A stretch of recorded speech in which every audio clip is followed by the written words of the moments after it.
I was born straight into the care system. Because of that, I was always labelled the bad kid, the angry kid. You know, at 15, I ran away, and in total, I was homeless for nearly a year. And that man spent 30 minutes of his time and changed my life. I had a young child come up to me recently, and he said, "You make me feel like the impossible is possible." Good afternoon and welcome to Joel Tennant. Joel is joining us from the Against the Odds movement that he's set up and established. Good afternoon, Joel. It's nice to see you. Good afternoon, Ben. How are you? Joel, tell us a little bit about your journey to where you are now. Is that okay? Yes, absolutely. So my life started in East London, Hackney. I was born straight into the care system. In total, I did 15 years in the care system. And there's various reasons why that happened, but one of the main ones was I was an angry kid. I was angry at the world. I lashed out a lot. I didn't trust people at all. When I got older to start realizing what was going on, I was very angry at the world as why I'm in care and everyone else gets to have a family. So I became a very angry at the world child. Because of that, I was always labelled the bad kid, the angry kid. And even if they wasn't telling me I was the bad and angry kid, I can read their body language. Because as a young child, adults are always right. Adults know more than you. So if they're telling me I'm the bad kid, okay, I'm a bad kid. And that became my identity. I didn't like the idea of anyone taking me in or being with anyone of a family. I liked to try and be in control of what was going on. So like I said, I spent 15 years up and down the country in care homes. At 15, I ran away. I was living in a small town down south, and I ran away. And in total, I was homeless for nearly a year. I lived in train station waiting rooms.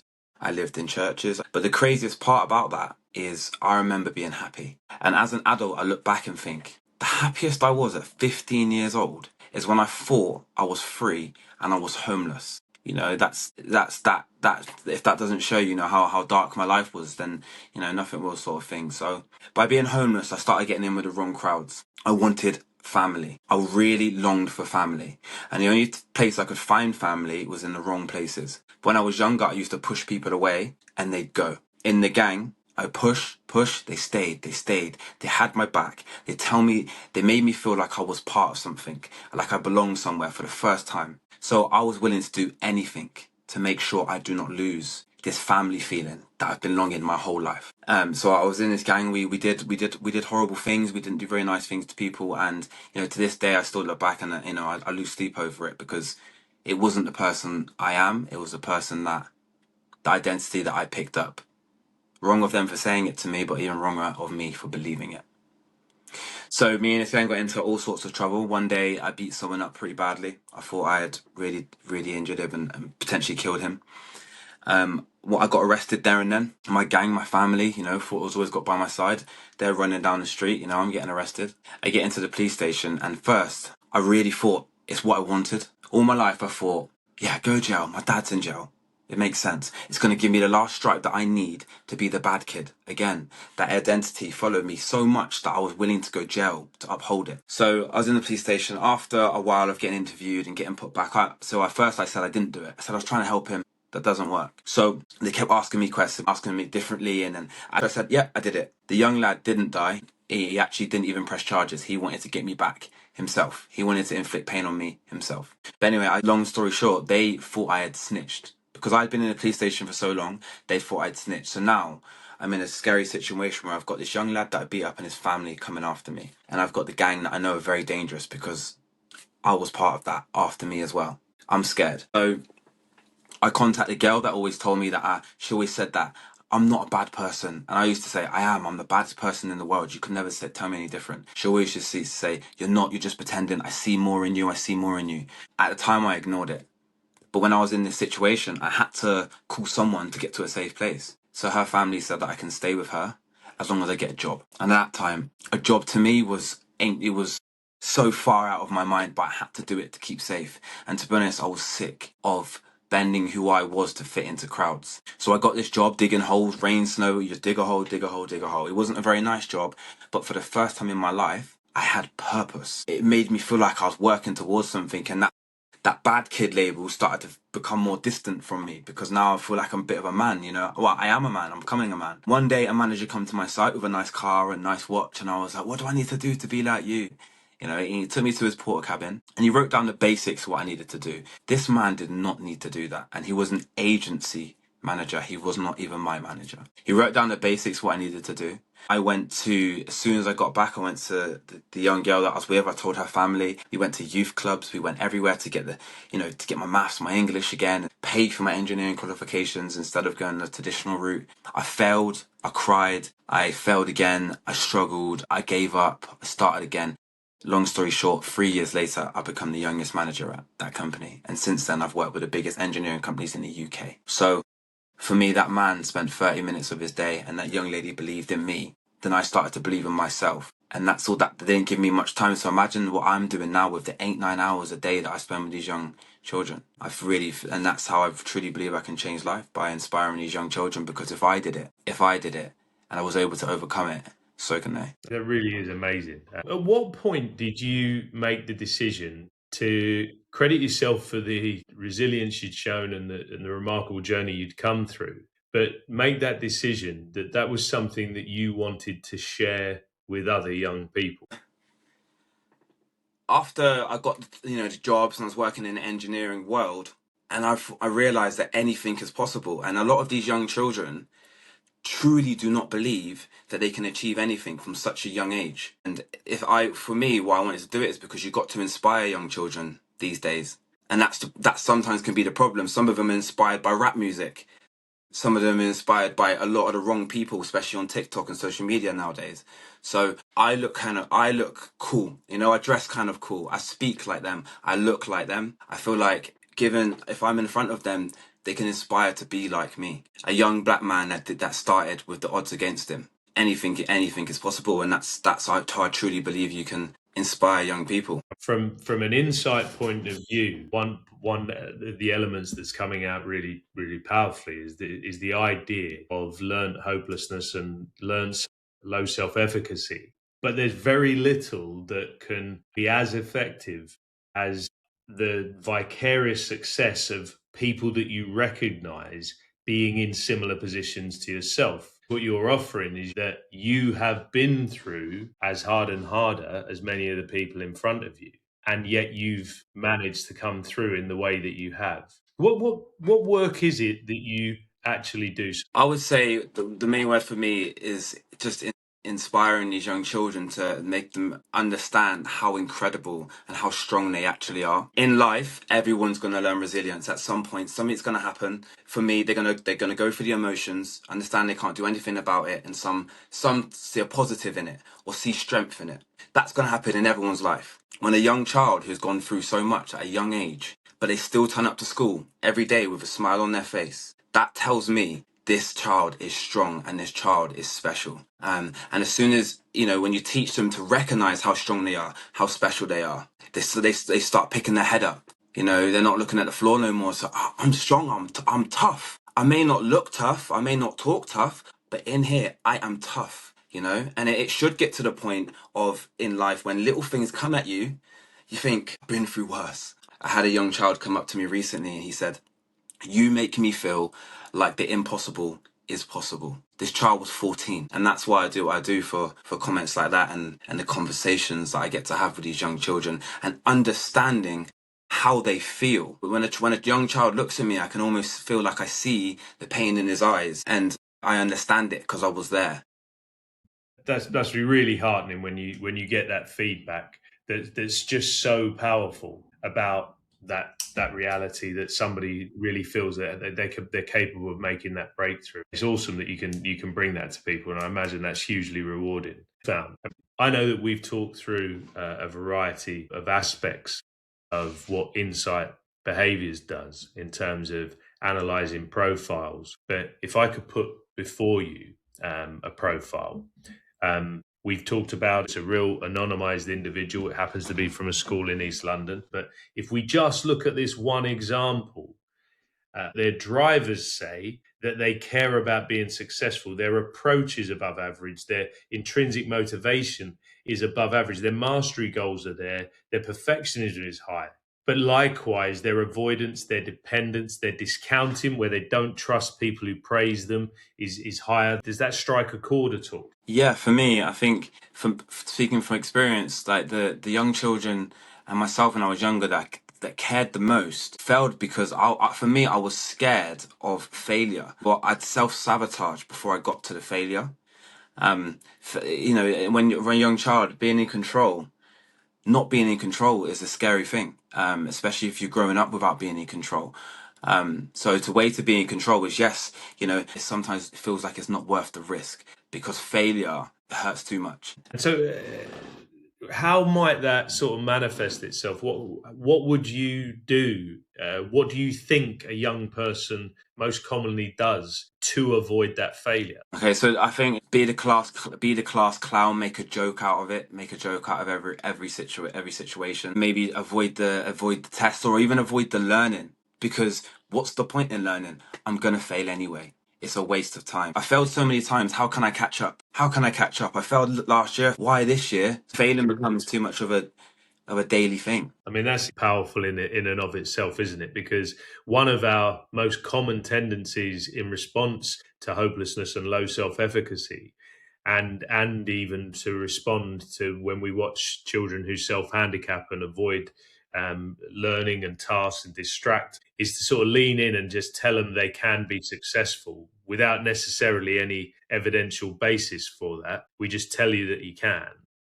What we know, and certainly from an insight point of view, we recommend is that there are two things, and one of which you offer in such a powerful way. One thing is you do have specific examples of previous successes that you explicitly refer to, so that if the discounting is high, and if that young person just believes you're trying to be nice, they thanks for trying, but I know what you're doing. You're just telling me I can be successful when I can't. When you're specific about the time where they did do a thing which was challenging, they didn't think they could be successful, and then they were. And because you're referring to that specific, real, tangible example, you get somewhere. But the Yeah, bit that is really difficult is that the teacher saying it's true, or the teacher showing it can be done, or the bright child in the class who's always successful showing it can be done, or the high achieving sportsman showing it can be done. That has very little impact on someone with real hopelessness and low self efficacy, because they just sort of shrug their shoulders and say, well, I get you can, or fantastic, Michael Jordan has just done another layup. That does not convince me I can at all. yeah, But actually, what we refer to is vicarious success of fair peers. So if somebody you wouldn't necessarily expect to be successful breaks through and you can use that, that might have an impact. Do you yeah. find that you, having gone through your real life experience, in many respects, you're offering both that empathy and potentially the vicarious success of somebody else, you, who has had real tough realities, trauma, arguably, that you have gone through, and yet look what you've achieved? Do you think that's one of the powers you bring? Absolutely. Absolutely. It's about inspiring these young children that anything is possible. When they see a young person like themselves who speaks and talks, that's done it. So can they. When you grow up, so some children aren't growing up with their parents, right? That belief in them. I believe in you. It's okay if you fail. In fact, enjoy the failures because you're going to learn from it every single time. You know, these are the things that these young children fail to understand is like, it's okay to fail because you're going to learn. Enjoy it. Enjoy it. Every single failure. What did you learn from that failure though? You won't do it again though, will you? No, absolutely not. But if you don't get that, you know, in your brain, these failures feel like you can't pick yourself up from them. It's done. And every time I fail, it gets worse and worse and worse. But that's not the case. So when I speak to these young children, you know, I speak to them about my life. I speak to them about how many the times that I failed and what I learned from, you know, and that it's okay to fail. And when they see that I've done it with all the odds against me, every single odd was against me, and I was able to achieve it. And I'm actually a very strong, independent person. They look at me and think, "How are you so strong?" And I'm say, "You are as strong as me because you have that level of resilience as well." And once you get to learn resilience and learn how amazing it is and how strong you actually are, power comes from that. You walk differently, you talk differently, you talk with your head up. You know, I'm so strong. I've been through so much already. Any little issue, whether it be, you know, failing a maths test because I didn't study hard enough, That's not a problem. I've been through worse. I'll go again. It's fine. You know, and once you get that in your head, you just watch these young children thrive from that. Once they get that in their head, subconsciously they just start attacking everything differently. So, if I may ask you then, I mean, you've got this incredible journey you've gone through, and it's a remarkable journey that you've gone through that you're able to share. If you were to have access to me and the rest of the teaching community, the coaching community in sport, leaders who have people who are disaffected in their teams, in business, etc., are there things that you think that we could do that would help build trust, that would help create belonging for these young people, that may even be useful for our own mindsets to shift? And do you think seeing these kind of drivers may help on that journey? Yeah, I think for professionals working with young children, yes, trauma, also all levels of trauma training is absolutely important, of course. But also, I think if a lived experience comes into the trauma training, you get a real understanding of, if when I do the trauma training for staff, they can ask me questions that they may not, they can't ask a young person because it's triggering. I've done the work, and there's other professionals that have done the work to deliver these sorts of training. Because it's real, it's lived. You can't get better than that. And also for professionals as well, it's about being consistent. I'll repeat this all about, it's about being consistent. These young children or young adults, whether it be, will push you and push you because they're testing you. Can I trust this person? Will they stay if I push them away? And by the time you build that trust up, it might take one teacher, for example, to build the trust up, and then 30 minutes for another teacher to lose it. So I think it's about, being consistent, actually, being passionate. And believe me, these young children can read you before you open your mouth. The way you speak, the tone of way you speak, your body language around them. I think this is very important. The young children may not even know that they're reading you, but subconsciously they are reading you. They can tell. And when I was younger, I could always tell that these people don't want to be around me. You might tell me you want to be around me, or tell me that you care about me, but just because you're saying it does not mean I believe it. Yeah, I think that's incredibly important. And if I may, I'd even go further, because you don't just reach those conclusions based on the interaction you are directly having with someone. You see how they are with everybody else. You see whether that consistency is genuinely who they are. If they're genuinely a relational person, if they genuinely are compassionate, if they genuinely care, then they show that in all of their interactions, and they show that in the way they are with others, as well as the time they invest in you. And I think we forget that young people see the way you're talking to that person over there as well.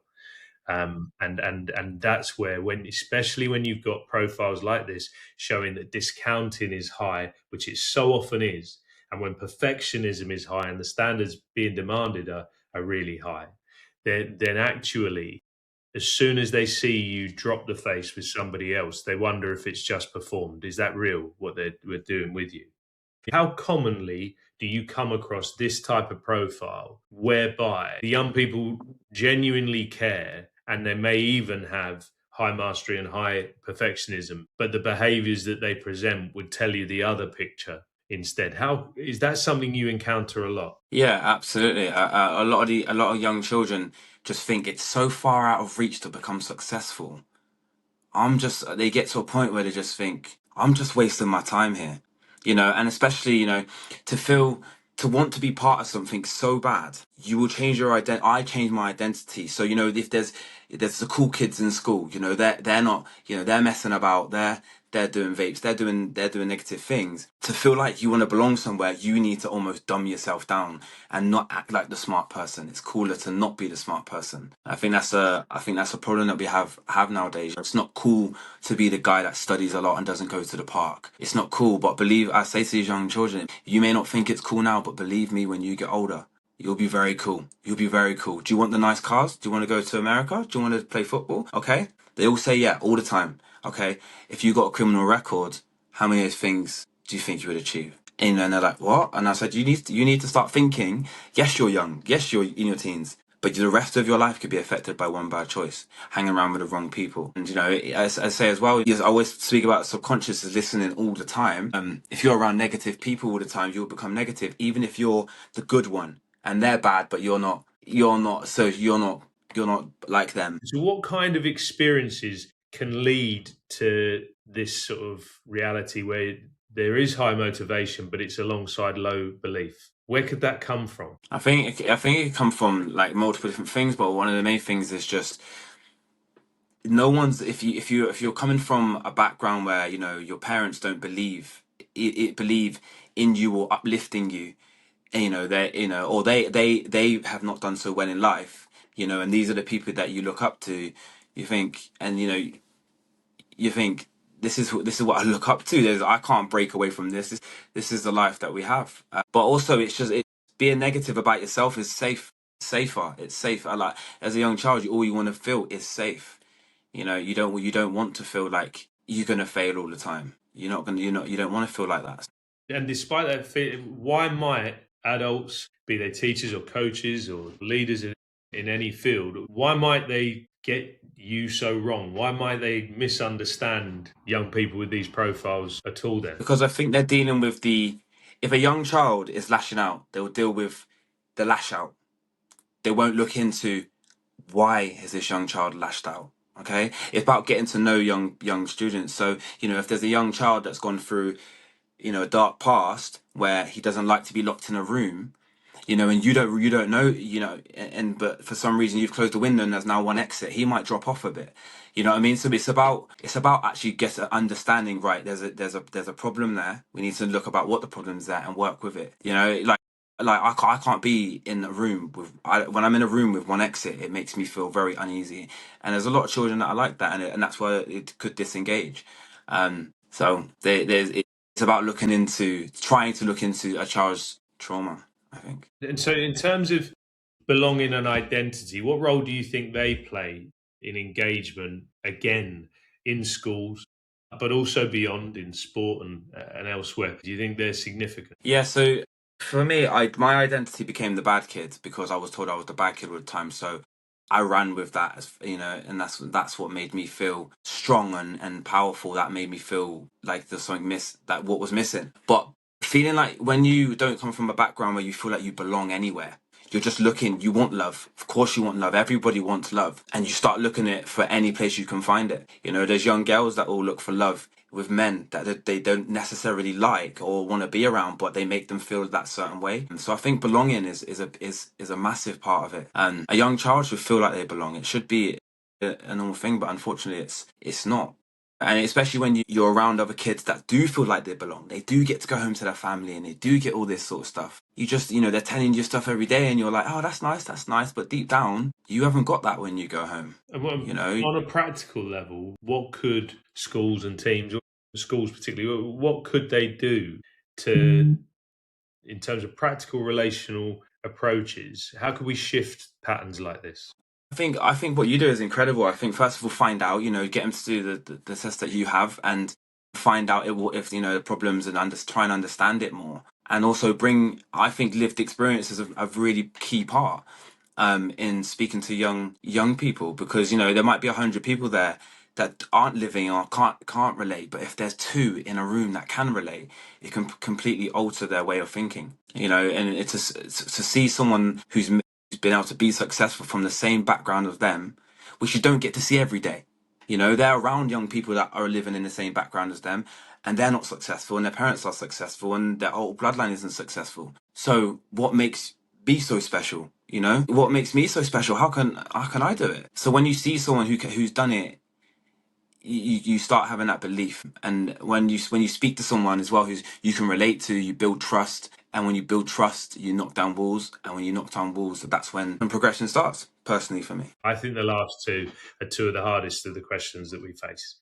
First of all, what mistakes do you think that schools make when they're with the best intentions trying to help, but they just get it wrong? Okay, that was a great question. I think there's multiple different things. I could probably speak about this for quite some time, but also one of the main things is the way you speak to a young child. The way you may say, if you do that one more time, you're out. Okay, to a child that hasn't gone through trauma. Every person has probably heard that. A child that with trauma sees the world through completely different eyes as a child without trauma. So, just saying get out, that seems like more of a threat. Okay. Or if a child who's misbehaving because again, they're scared of failing, actually, if you dig deeper, they're scared of failing. So they're misbehaving. They will mess about just to not do the task. And then they will say, "Oh, you got to get out." And it feels like, they're picking on me. They're embarrassing me in front of the whole class. Why would they do that? And that's the same teacher that said, "I care about you and you will become successful and you will make it one day." Okay. Well, why are they threatening me then? Why are they humiliating me in front of the whole class? So before we get that, it's about learning about who's dealing with what and how to and using the correct language and tone of voice as well. How are you today? How are you today? How are you today? It's two different things, so it's the tone of voice, and a lot of things can be threatening to a child with trauma, and a child without trauma wouldn't even think twice about it without it. So yeah. It's like taking your point about consistency, but it's like consistency in 3D. Yeah. You need it across so many aspects. And there was a Yeah. second tricky question. How can staff, you've mentioned people who are making decisions which might not fit school discipline codes and the expectations in a class and all those sorts of things. How can staff balance accountability with emotional safety? How do they look after the needs of individuals with trauma or otherwise without just dropping standards and without just getting rid of accountability? How do they do that? I think it's about learning about trauma, doing your research on it, doing.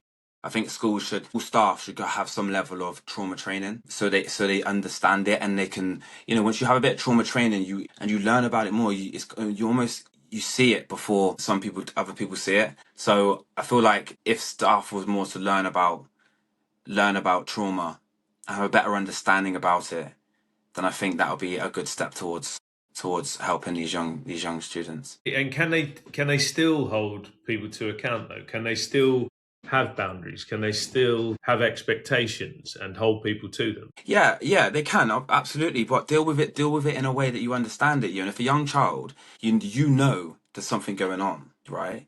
You don't need to pull them out in front of the whole class. You can put them to the side and say, "Look, what you did today, it wasn't so good," and deal with this young gentleman or young woman slightly different. It's not low, not breaking the rules. It's just doing things a little bit different because they need a little bit more. They need things differently, and that's okay. Yeah, and then with that knowledge, you're applying that nuance to the implementation Mm. of that, and it's Yeah, incredibly common in all young people, but particularly in people who've been through trauma and adverse childhood experiences. That kind of social comparison, that idea that it may be public, is really paramount. And just how often is it absolutely necessary to call something across a 30 person room when it could be said to one side? exactly. And there's a difference between the language of calling something and then the detail of what's wrong about what's gone on, and that's incredibly powerful. Joel, this has been amazing, and I'm really grateful for the time. What is next for you and Against the Odds? What's the next stage? What are we looking out for from Joel? Okay, so with Against the Odds, we're planning to go, global and get as many lived experience into schools. I'm working with great charities now and big organizations to just to get lived experience out there to help as many people as possible. I'm going to start doing podcasts and talking about lived experience. I want, and get people on that have gone through lived experience to explain how, they went through this. It's okay because we live in a world where everything's perfect. I have no life problems, nothing's going on, but that's not the reality. Everyone's dealing with issues. Everyone's dealing with it. So I just I want to spread that out to the world as much as possible. And one thing I will say as well before I go is the people that working with these young people, okay, to them, they're amazing.